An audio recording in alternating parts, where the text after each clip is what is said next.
super mom, nakapag-beauty na tayo. So, time for ulam namin ngayon ay bahay kubo.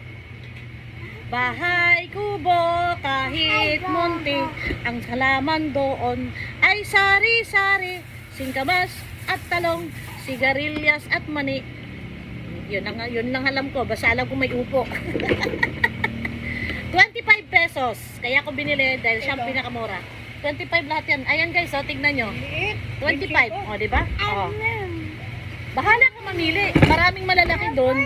Kaso, wala. Kaya nag-iisa nga lang ito eh. Yan. Ito ulam namin.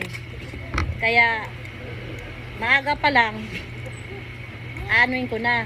Asikasuhin ko na kasi medyo matagal ang proseso. Yan. Naano siguro yan?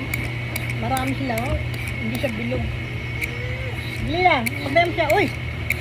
Itong pillar ko guys, ang ganda. Nabili ko to sa Surplus Japan. 10 piso. Ay, 15 pala. 15 pesos pala. O, diba? Ang ganda, oh. Bilhin kami ng 20 piso. Yan. Kasi nagja-jogging kami ng anak ko. Nakadaan kami ng Japan Surplus. Nakatuwaan namin dumaan. Tumingin-tingin lang kami. Sabay pahinga na rin. So, ayun.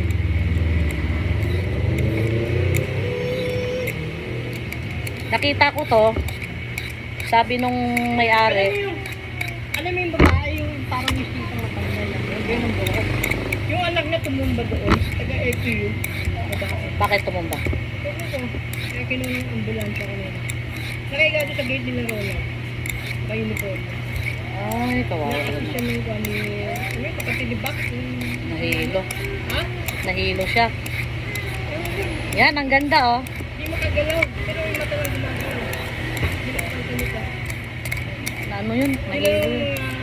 Yung nurse ako. Hindi Baka bumaba yung ano naman niya, yung pero potassium. iba kulay. Lipstick pa nga. Ano yung first year college yun? FPU. Baka bumaba nga yung potassium. Uniform niya, FPU. Kita ko eh. Pati ID yung FPU. Ayan. So, nabalatan na natin.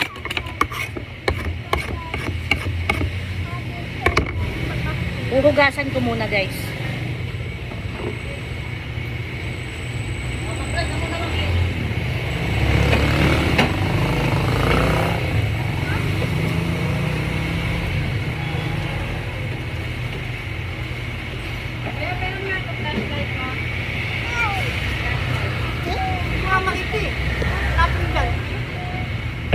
Ito na, nahugasan ko na.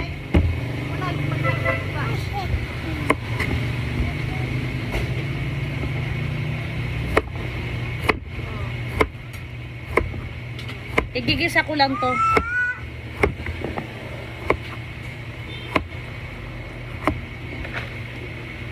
Hahaluan ko to ng giniling. Gusto ko sana lagyan ng hipon kaso mahal ng hipon.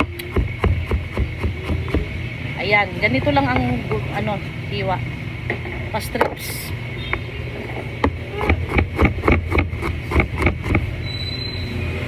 So, bye for now. See you later sa pag-umpisa ko na magluto. Papakita ko sa inyo kung paano ko ginisa ang aking upo for the day. Thank you. Bye for watching. Thank you for watching.